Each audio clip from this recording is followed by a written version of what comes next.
Everyone, friends. Today my discussion will be on stock market, obviously, but in stocks of foreign countries like US and other foreign country stocks. But what are the those important points which we have to keep in our mind uh, today that I will discuss. So today's discussion topic is investing in US foreign stocks is necessary for portfolio diversification. But what are those seven things which are to be kept in mind? So let us see, friends. Uh, we know that the bullish trend is going on this Indian equities, and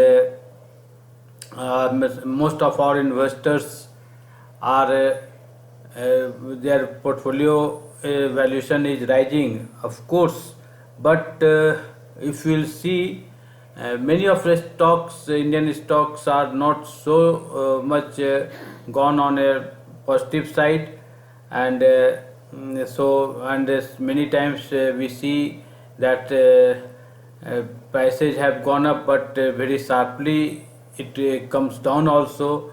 So, keeping in view of all those things, we need to have a diversify our portfolio with a global exposure, because we need a global exposure, so that suppose Indian markets is not doing good, then some of our portfolio which have a global exposure, definitely that can adjust and can give jointly a better return.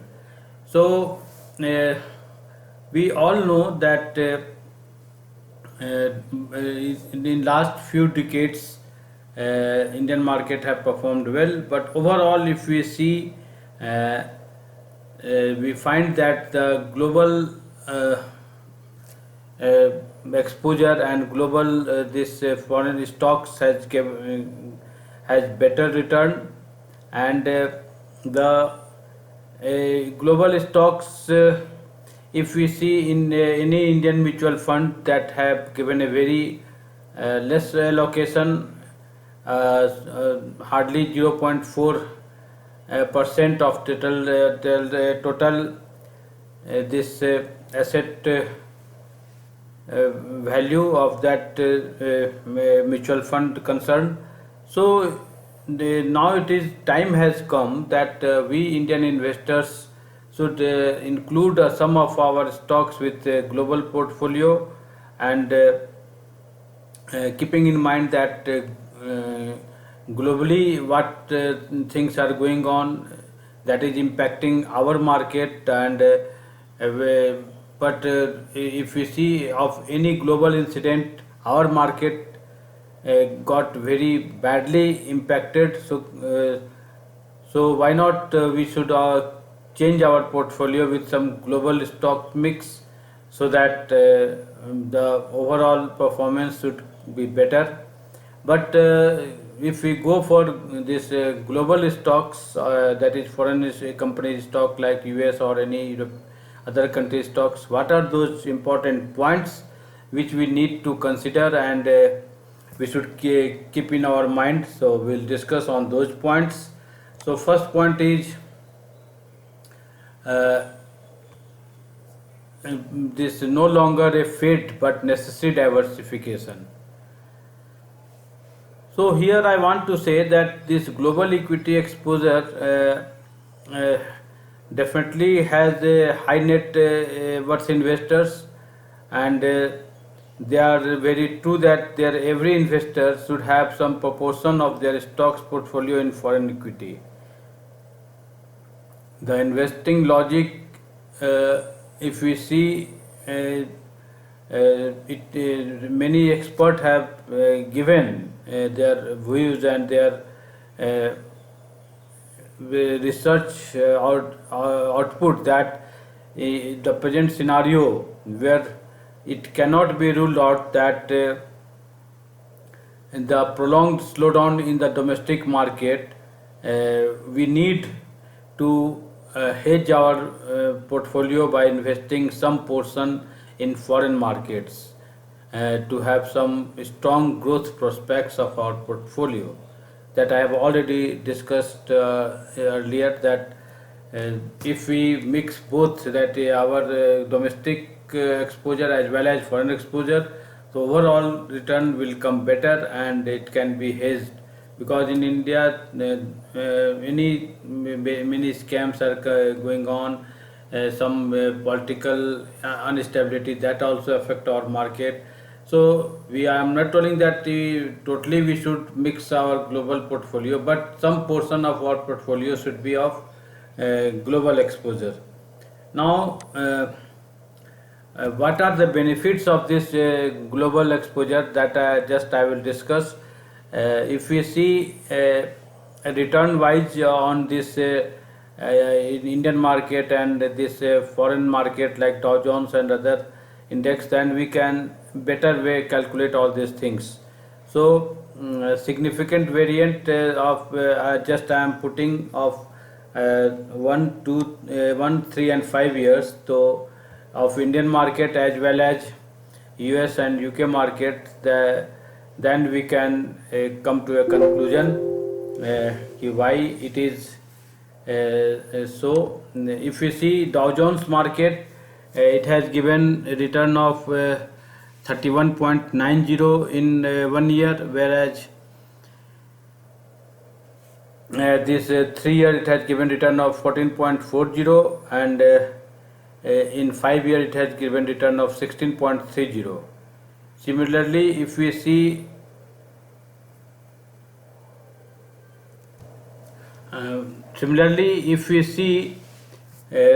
our other market, what they have done, so just UK 100, that UK exchange, that have given return of 39.30 in 1 year, whereas in 3 years it has given return of only 1.60, and in 5 years it has given return of 4.20. BSE Sensex, that is our Indian market Sensex, that has given return of 36.20 in 1 year. In 3 years it has given return of 11.40, and in 5 years it has given return of 13.20. Then S&P 500, that Singapore exchange, that has given return of 1 year return is 35.90, in 3 years 19.30, and in 5 years it has given return of 17.80. Then FTSI all share, that it is 48.40 in 1 year, and in 3 years 3.10, and in 5 years 5.40, and in BSE 500 the return is on 1 year is 49%, then in 3 year it is 12.40, and in 5 year it is 13.30. So we see that overall if we see, then obviously the return if we see of the Dow Jones and the Singapore is comparatively better than other, and likewise the next point which is to be considered is focus on quality. Quality should not be compromised in under any circumstances, because if our stock is of quality, definitely and fundamentally better, then of course for some time factor there will be some recession, but overall return will be better. So if we see this the return wise, that US tech companies have gained more than Indian tech stocks. Let us see the 1 year overall return, that if we see that this Nasdaq composite is shown in this green, and this Indian Nifty IT tech stocks has been shown in this purple color. So if we see CAGR, that is compound return of 1 year, in Nasdaq it is 39.50, whereas in this Nasdaq composite it has given return of 41.90, of this Indian company that has 41.90. Similarly, in 3 years, the Nasdaq Composite return is 27.50, whereas this Nifty IT has given return of 111.80, and if in 5 years, the return of Nasdaq Composite is 26.50, whereas Nifty IT has given return of 12.80. So this is the figure which clearly shows that overall this US tech companies have given better return in this 3 year and 5 year, because our main purpose of investment should be long term perspective. So short term duration, we find that these foreign markets have little less, but overall in long term the returns are much better.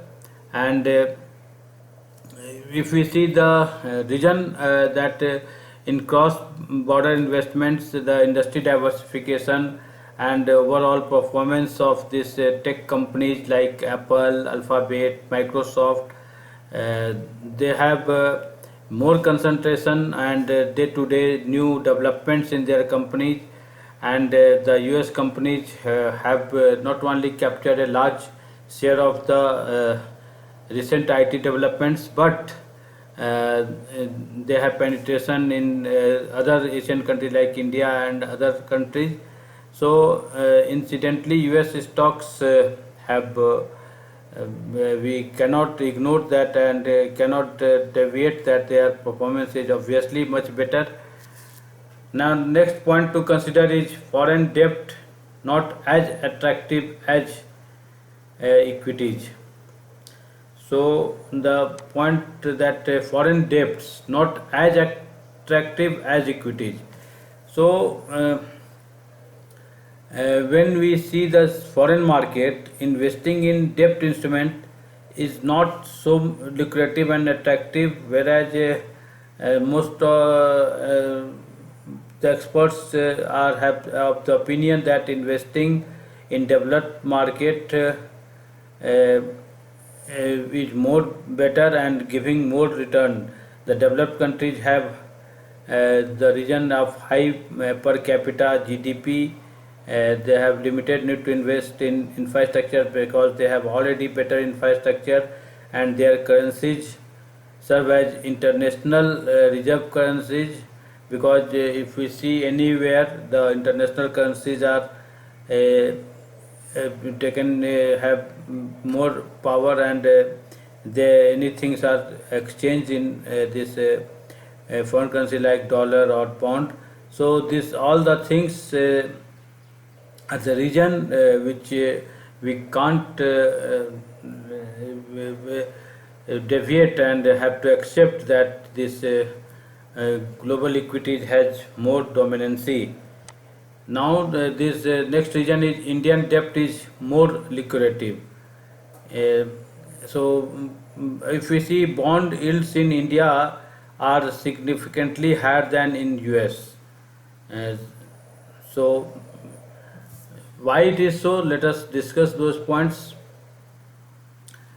Uh, the green color which has shown, that is Indian bond market, and US bond market has shown in purple color. So if we see the return wise, the 10-year government bond yields, if we see year wise, it has given return of 6.23 to 8.269, whereas in US bond market the return is 1.356 to 2.109. So the reason for this is depreciating rupee, which enhance the return of foreign debt securities, and this benefit may not fully compensate for the negative interest differentials between India and the developed market. Obviously, क्योंकि the debt market return is in Indian market is more as because of this rupee depreciating against this foreign currency, but we cannot say that it will fully compensate the negative interest differential, because we have to accept the reason that the interest rate in Indian market is very more, and in developed countries like US, UK, their interest rate is very less. The investment in foreign debt requires reliable local advice on debt markets and funds, and in Indian investors have such access that could add to risk. So next reason is mind the impact of foreign exchange, that is forex. So with that point also we have to consider a foreign exposure is more necessary for investors who anticipate future expenses in foreign currency. For example, if we have to deposit child fee at a foreign university, uh, for all such investors, the Indian only portfolio represents unhedged risk to declining rupee. Suppose चूंकि our rupee is declining continuously, so for our children's education we have to pay a lot of big amount. But if we have a foreign exposure, then we can sold those foreign stocks, and in lesser amount we can meet all these expenses of child education or in foreign currency. So in such cases, the diversification of portfolio into dollar dominated assets can hedge our and we can meet those situations in a better way. And now the strengthening forex adds to return. If you see what is the overall the situation, so from this dollar and pound, that it has been shown how fluctuating it is in just in 1 year. If we see this how the situation have changed. So if earlier in August 2020, if we see for $1, the if it was 100, then today same for $1 it is the we are getting only 74.26. And so the foreign exchange impact on global investment cut both ways. If the rupee strengthens against a currency, it will pair your returns, while the dollar has declined marginally against the rupee in the past 1 year. The pound has risen 5%. However, the forex movement will mostly work in favor of Indian investors. So here we see that if we have global investment, the rupee, if rupee is strengthened against a currency, it pairs our returns also. And if dollar when dollar get declined against the rupee, the pound has risen, so it compensate, and the forex movement will mostly work in favor of we Indian investors. Now this next point to consider is focus only on top markets. When we select a destination on our investment, we should need to focus on the top end of the market. So we need to invest in the countries which are most developed economy and have deepest market. So obviously US market should be the first choice, and largest and deepest market. and market regulation here is very solid, and legal systems are very strong. There is no malpractices in US market. Its ecosystem supports innovation, which translates into more successful companies, and the US remains the main global reserve currency, and consequently when the liquidity cycle reverses, the impact on the US is likely to be less severe. Next choice we should be have United Kingdom, because it has many of the attributes of the US regulation, legal systems, innovation, and the impact of and this Brexit is still to be fully unrevealed. Germany and Japan could also be possible next choice, and we should avoid these emerging markets like China, because here the quality of information is poor and disclosure standards are very questionable.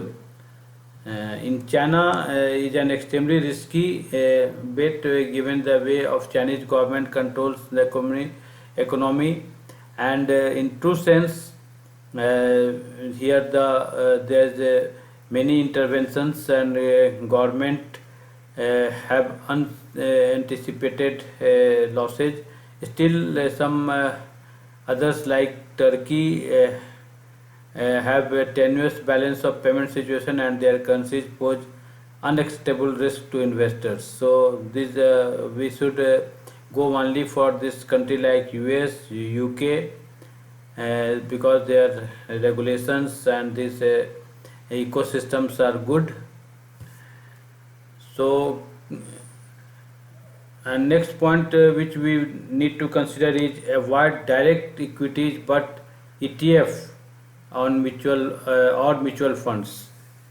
So direct equities also we can avoid, and this ETF or mutual funds we should go for. So we can say that that retail investors, we should not directly move on to equity route, but go through this fund manager's knowledge by going through this ETF or mutual fund. Like in India also, similarly in this US and this UK, this ETF is has been introduced, and when, because many times we have lack of information about those company, but if we go through this ETF channel or mutual fund, those fund managers are very well educated and have good knowledge about all those things. So in mutual fund, this imply passive index based funds, and data shows that they manage the funds in a very better way, and here in US also the investors have started moving from actively managed funds to ETF. So by mid 2020, around 48% of all investment in US equity mutual funds were through this ETF. So ETF is a good way to invest. So the NSE and the BSE have also announced that Indian investor will soon be able to purchase this global stocks on their platform.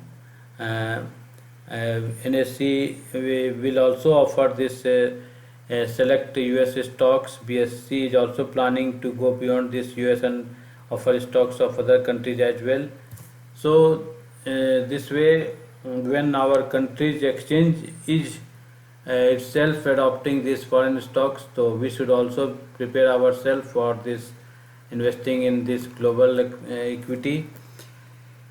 And now this come actively managed global fund. So which are those global funds which are managing all these global funds? So here are some global funds which are going through this. First of all, it is Franklin India, Feeder Franklin US Opportunity Fund, Here if we see, the return in 1 year is 36.92, in 3 year it is 26.43, and in 5 year the return is 24.90, and expenses ratio is only 1.63. Then Nippon India US Equity Opportunity Fund, here the 1 year return is 35.93, in 3 year it is 22.64, and in 5 year it is 21.08, and expense ratio is 0.50. Similarly, in ICICI Prudential US Blue Chip Equity Fund, their 1 year return is 37.72, 3 year return is 22.28, and in 5 year it is 19.66. Then DSP US Flexible Equity Fund, the 1 year return is 38.46, in 3 year it is 18.86, and in 5 year it is 19.07, and expense ratio is 1.51. And exit load, just it has been given, that is 1 year if we exit before 365 days, and in ICICI 1% if exit is before 30 days, and in DSP flexible equity fund 1% if we exit before 365 days. Similarly, this S&P 500, they have given return of 35.90 in 1 year, and 3 year it is 19.30, and in 5 year it is 17.80. And Dow Jones Industrial Average, that is a global managed fund, they have given return of 31.90, and in 3 year it is 14.40, and in 5 year it is 16.30. So yes, so it is a very simple route that without investing in any stock, we can go through this Indian mutual fund, who are making fund managing in this US fund. So here also we have getting opportunity to have global exposure. Operationally, the simplest option, because we don't need to open a bank account, trading account, or demat account in a foreign country. Here, by just going through this global funds, we can by sitting in India we can invest. And now there is a problem of repatriating funds from abroad, or the tax compliances of holding foreign assets. Here the tax conditions will be same as in other mutual fund schemes. Many funds houses in India, they are offering schemes that give us a global exposure. Some of these are actively managed. Just I have named those funds, while others are funds like ETFs. One can invest in these funds without having to open a trading account with a foreign brokerage house. So it is a very good opportunity for us, that in a very simple way we can invest in this global exposure by just going through this mutual funds, like this Franklin, Nippon, ICICI. Now the next region is mind the tax compliance. What are the tax compliance which we have to do? That is also we should know, that we should be sure that we have to comply the tax rules relating to foreign assets. When we invest in global funds managed by fund houses in India, we are only taxed for the gains. Uh, Merely investing in these funds doesn't require any tax compliance, but when we invest in foreign stocks through a brokerage house based in abroad, we are required to declare these foreign assets in our tax return. So we should know these reasons, because if we are investing through any Indian fund managers, we are only responsible for the gains which are getting. But if we are going through some foreign stocks, and the brokerage house are based in abroad, then we should know that we have to declare these foreign assets in our returns, and accordingly we have to make compliance of all the income tax rules. Now the next point which we need to consider is decide our exposure level. So this is a very important point. So how much we want to invest in global securities, that we should well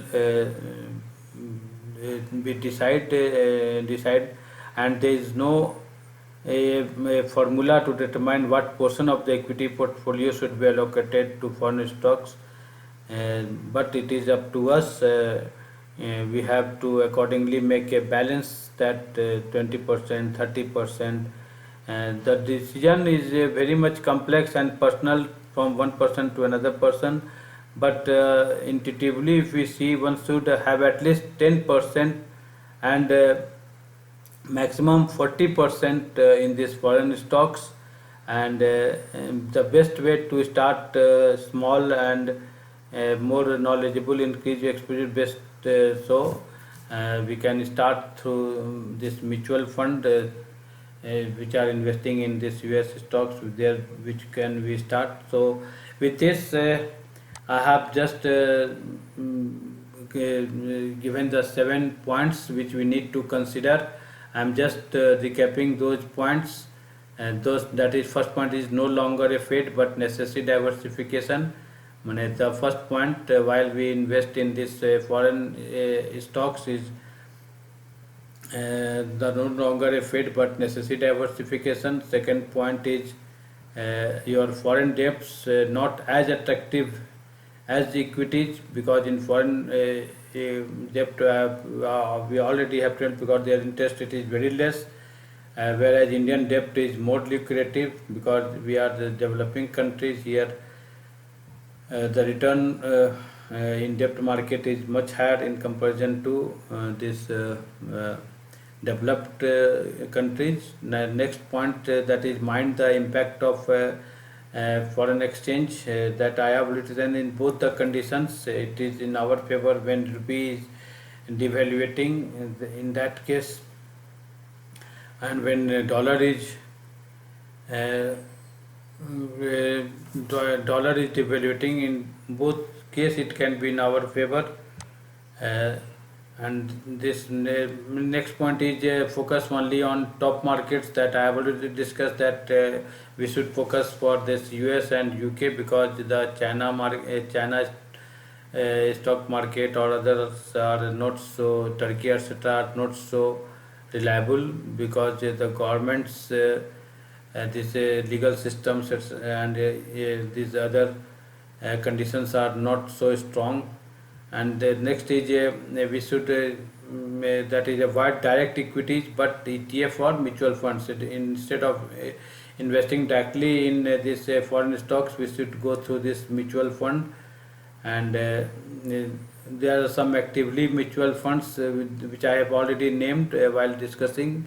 And next point is mind the tax compliance. Tax compliance, which we have already discussed. If we are investing through fund houses in India, we are only responsible for the gains. But if we are investing in any stocks through a brokerage house based abroad, we are required to declare these foreign assets in our tax return.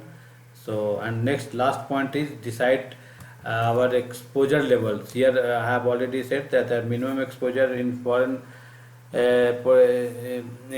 stocks or this mutual fund should be 10%, and maximum it should be 40%.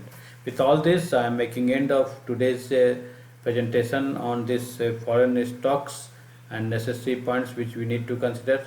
With all this, I am making end of today's presentation. I hope the points which I have covered must be of much worth of you all.